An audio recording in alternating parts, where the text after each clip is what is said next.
Did you know that since 2015, here in the European Union, 15 journalists have been killed? That 144 journalists have suffered physical attacks and 241 journalists have suffered different forms of harassment and intimidation? Sadly, journalists are not completely free from threats and violence in the European Union. And the threats they face include so-called strategic lawsuits against public participation. SLAPPs are a form of legal harassment.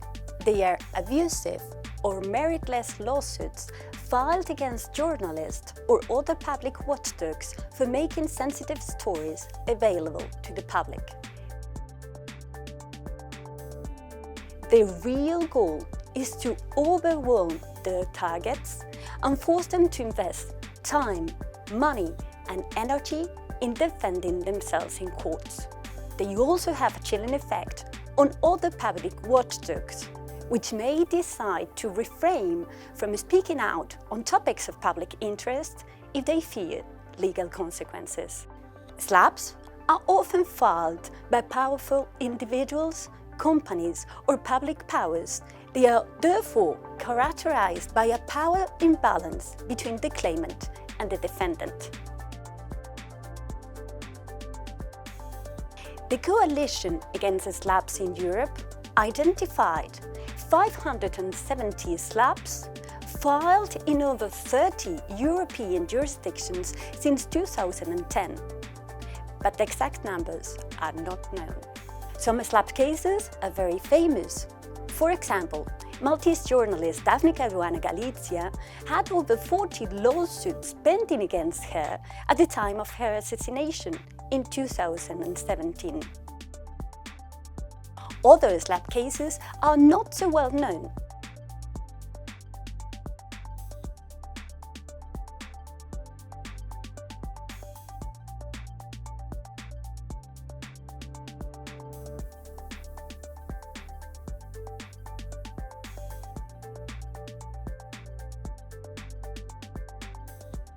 SLAPPs are still treated as regular lawsuits that often take the form of civil or criminal defamation cases. The Commission proposal for an anti-SLAPP directive would fill this legal vacuum, protecting public watchdogs from journalists to human rights defenders. According to the proposal, courts could have a series of tools at their disposal to deal with civil and commercial SLAPP cases that have a cross-border dimension. Courts could rapidly dismiss lawsuits against public participation that are considered manifestly unfounded.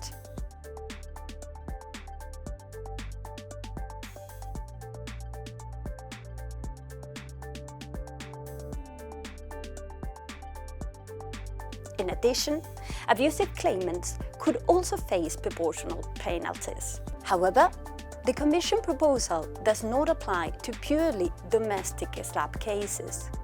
To address them, the Commission has issued a recommendation to the Member States. Similarly, the Commission proposal does not apply to SLAPPs in the criminal domain.